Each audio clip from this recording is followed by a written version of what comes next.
Hi.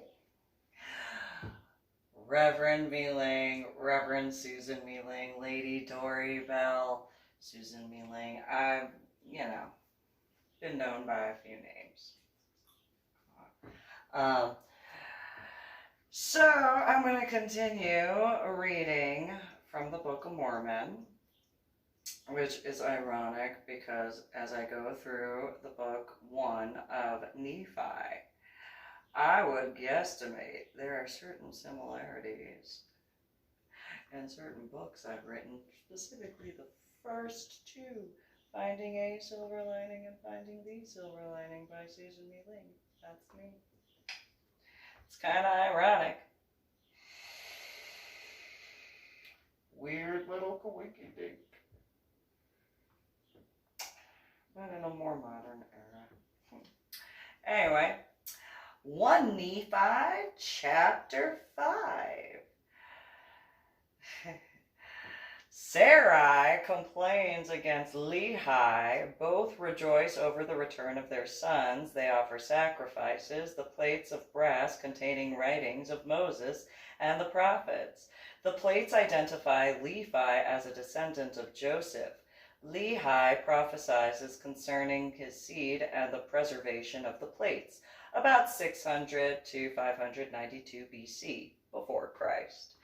And it came to pass that after we had come down into the wilderness unto the Father, behold, he was filled with joy, and also my mother Sarai was exceedingly glad, for she truly had mourned because of us. For she had supposed that we had perished in the wilderness, and she had also complained against my father, telling him that he was a visionary man, saying, Behold, thou hast led us forth from the land of our inheritance, and my sons are no more, and we perish in the wilderness. And after this manner of language had my mother complained against my father. And it had come to pass that my father spake unto her, saying, I know that I am a visionary man, for if I had not seen the things of God in a vision, I should not have known the goodness of God, but had tarried at Jerusalem, and had perished with my brethren. But behold, I have obtained a land of promise, in which things I do rejoice, yea, and I know that the Lord, or Lady, will deliver my sons out of the hands of Laban, and bring them down again unto us into the wilderness. And after this manner of language did my father Lehi comfort my mother Sarai, concerning us while we journeyed in the wilderness up to the land of Jerusalem, to obtain the record of the Jews. And when we had returned to the tent of my father, behold, their joy was full, and my mother was comforted. And she spake, saying, Now I know of a surety that the Lord, or Lady, hath commanded my husband to flee into the wilderness. Yea, and I also know of a surety that the Lord, or Lady, hath protected my sons, and delivered them out of the lands and hands of Laban, and given them power whereby they could accomplish the thing which the Lord hath commanded them. And after this manner language did she speak. And it came to pass that they did rejoice exceedingly, and did offer sacrifice and burnt offerings unto the Lord, or Lady. And they gave thanks unto the God of Israel. And after they had given thanks unto the God of Israel, my father Lehi took the records which were engraven upon the plates of brass, and he did search from them from the beginning. Isn't there brass inside of computers and techie stuff? And he beheld that they did contain the 5 books of Moses, which gave an account of the creation of the world, and also of Adam and Eve, who were our first parents, and also a record of the Jews from the beginning, even down to the commencement of the reign of Zedekiah, king of Judah, and also the prophecies of the holy prophets from the beginning, even down to the commencement of the reign of Zedekiah, and also many prophecies which have been spoken by the mouth of Jeremiah. And it came to pass that my father Lehi also found upon the plates of brass a genealogy of his fathers, wherefore he knew that he was a descendant of Joseph, yea, even that Joseph, who was the son of Jacob, who was sold into Egypt, and who was preserved by the hand of the Lord, or Lady, that he might preserve his father Jacob and all his household from perishing with famine. And they were also led out of captivity and out of the land of Egypt by that same God, who had preserved them. And thus my father Lehi did discover the genealogy of his fathers, and Laban also was a descendant of Joseph, wherefore he and his fathers had kept the records. And now with my father seeing all of these things, he was filled with the Spirit and began to prophesy concerning his seed, that these plates of brass should go forth unto all nations, kindreds, tongues, and people who were of his seed. Wherefore he said that these plates of brass should never perish, neither should they be dimmed any more by time. And he prophesied many things concerning his seed. And it came to pass that thus far, I and my father had kept the commandments wherewith the Lord, lady, had commanded us.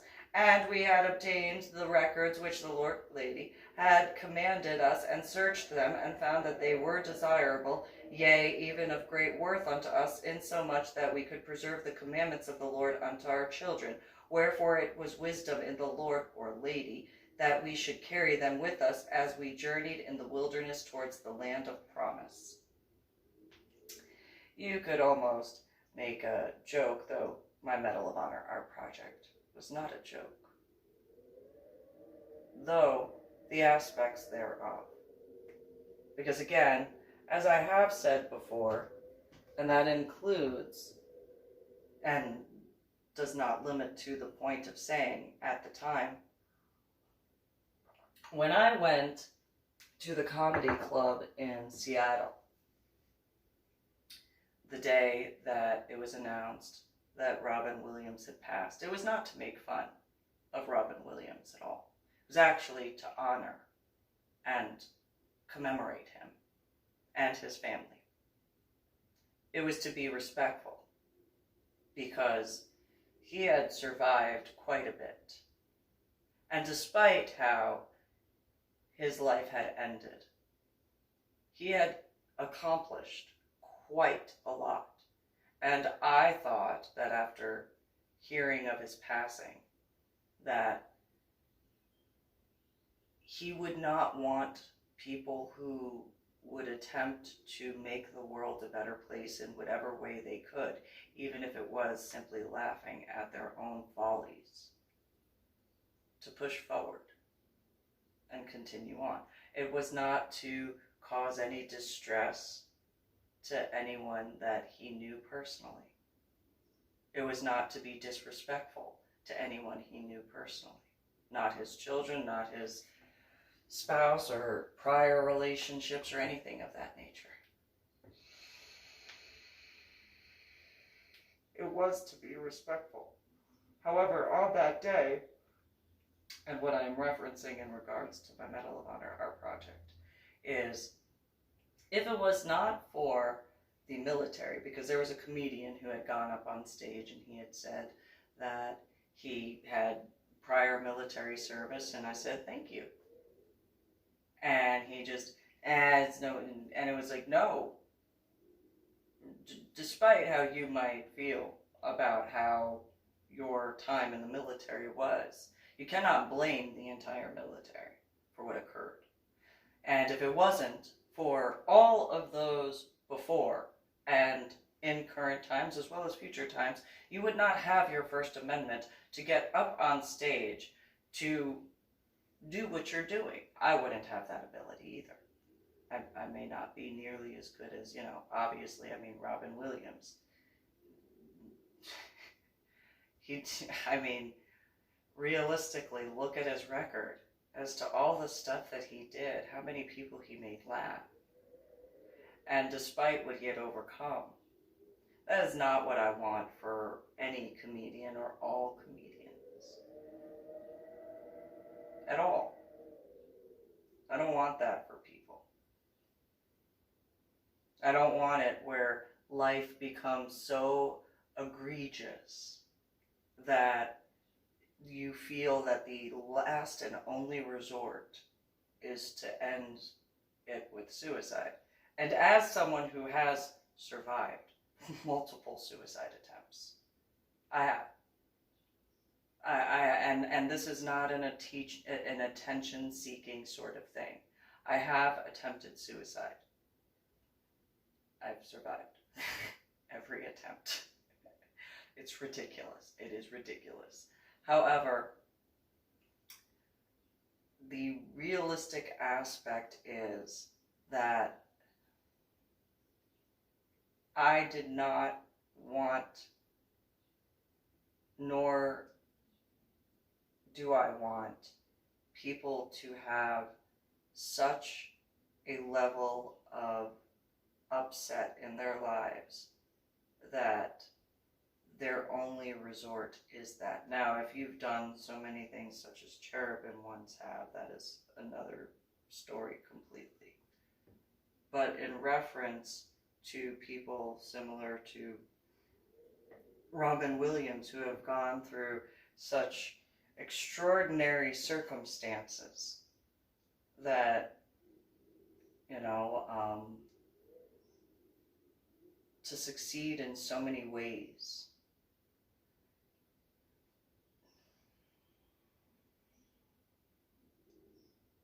that sort of aspect. And I don't personally believe it was so much suicide for him.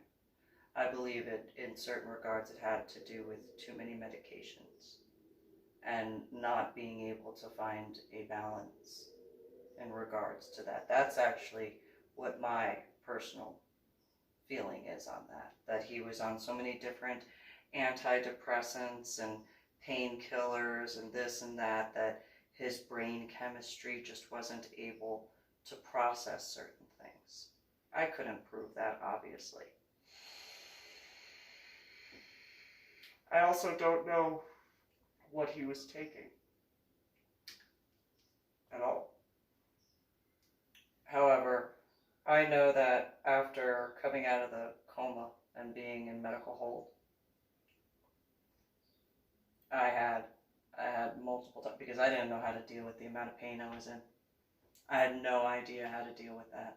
There was no way. It was difficult for me to explain it to the neurologists and neuropsychologists and so on and so forth, and being constantly told, all sorts of things that I just couldn't.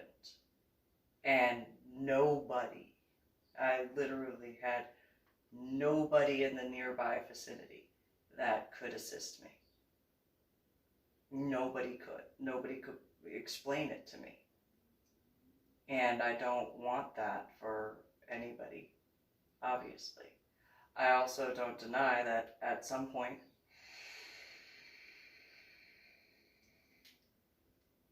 I realized, because of Criminal Investigation Division, or CID, at JBLM informing me that, in not so many words, that my Medal of Honor art project needed to be contacting, or the stuff that I had done needed me to contact the Pentagon and the Tacoma Police, the FBI and stuff like that, in regards to what I had feared in reference to people attempting to cause issues, and the stalking and that sort of stuff, and not forgetting the threats. I mean, I had, after being in Washington State, I had forgotten about the threats that I received, and the harassment and all that sort of stuff. I had. Probably partially because of the head injury issues. Probably also partially because of the fact that I was being zapped and electrocuted every second I was in that state. Every second. And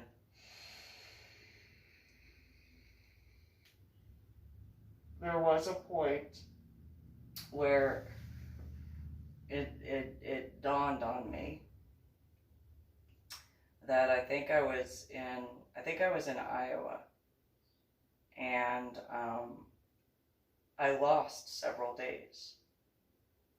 I don't know what happened.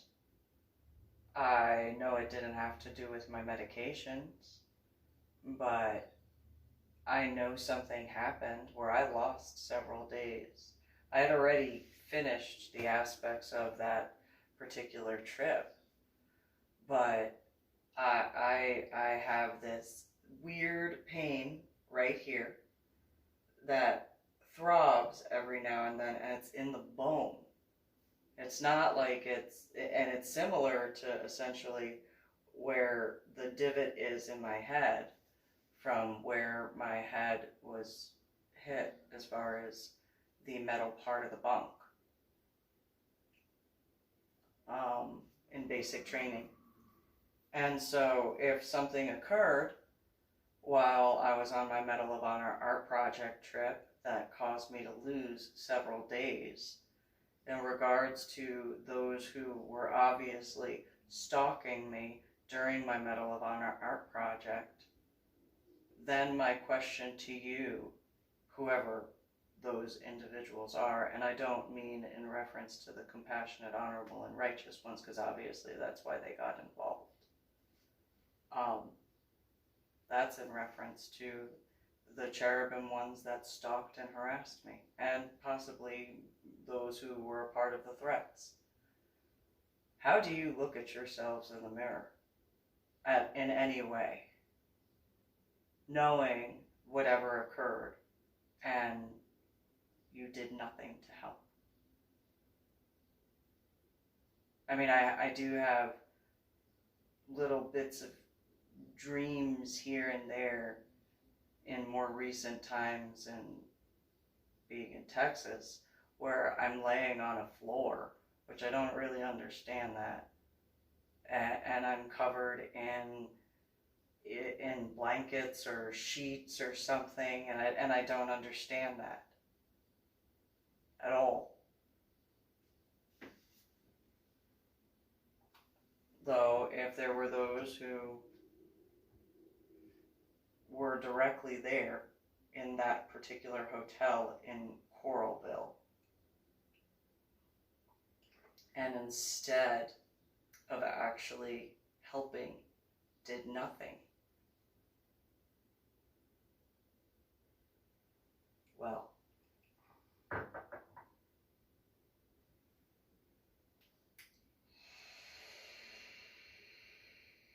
I guess probably doing nothing would be an incorrect statement. Probably, if anything, there were complaints and making fun of instead of helping. And so, in that regard, does that make you feel like you're a better person, cherubim?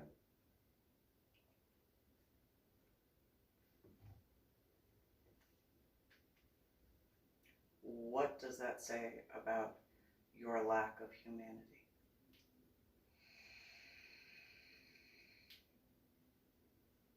Your lack of action speaks volumes. Not just to me, but to every compassionate, honorable, and righteous one that watched and read what you said, as you said it, or texted it.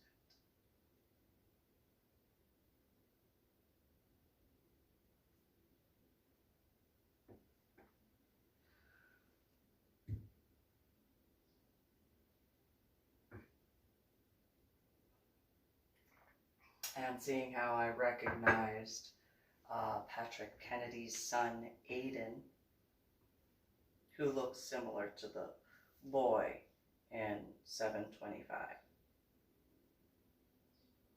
The skinnier, lanky looking one with the dark brown hair. From a picture from Patrick's wallet that he showed me, but an older version of.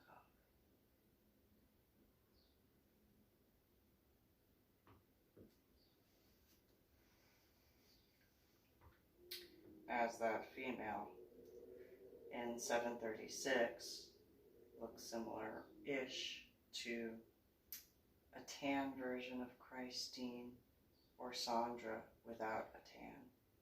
Sandra Marie Osteen.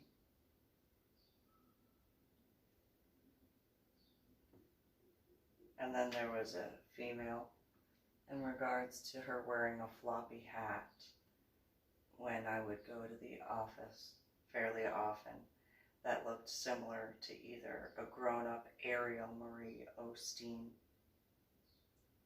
or a whole bunch of makeup on her to airbrush her. Mary Evangelina Nichols Osteen. And so, if there was an attempt in that regard of complaining against me and an attempt to find something that I could have done wrong, I don't know. I think stalking across state lines and harassing is against the law. And if it's not, it should be. However, that doesn't change what occurred as far as my Medal of Honor art project and what those males and one female earns the Medal of Honor. Her name is Dr. Mary Edwards Walker, and she was a doctor during the American Civil War who earned her Medal of Honor despite what others felt with their emotions, arrogance, and machismo, egotistical behavior of what a female should be in their sexist sort of way. The only reason why she was allowed to survive by those males who had captured her as a POW was because they realized what she could do. And while in captivity, she was forced to be a doctor.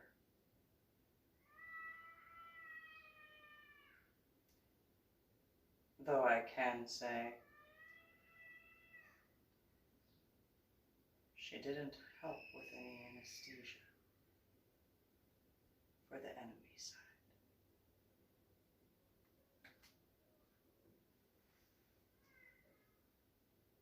But she did survive and live to earn her Medal of Honor.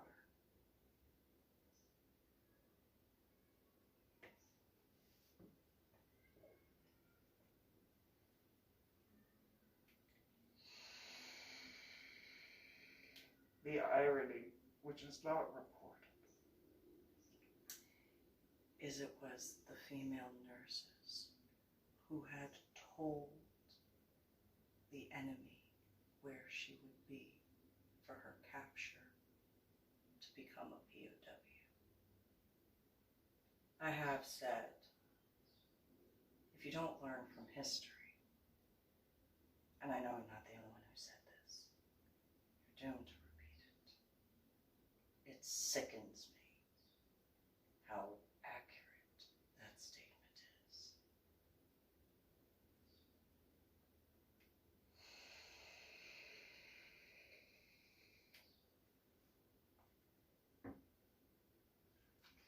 However, while I can heal, I can. I've healed quite a few individuals. I've saved quite a few lives. And I'm not just talking about after 9/11. And that was before my tattoos, by the way. And before my head injury on Palm Sunday in 2000.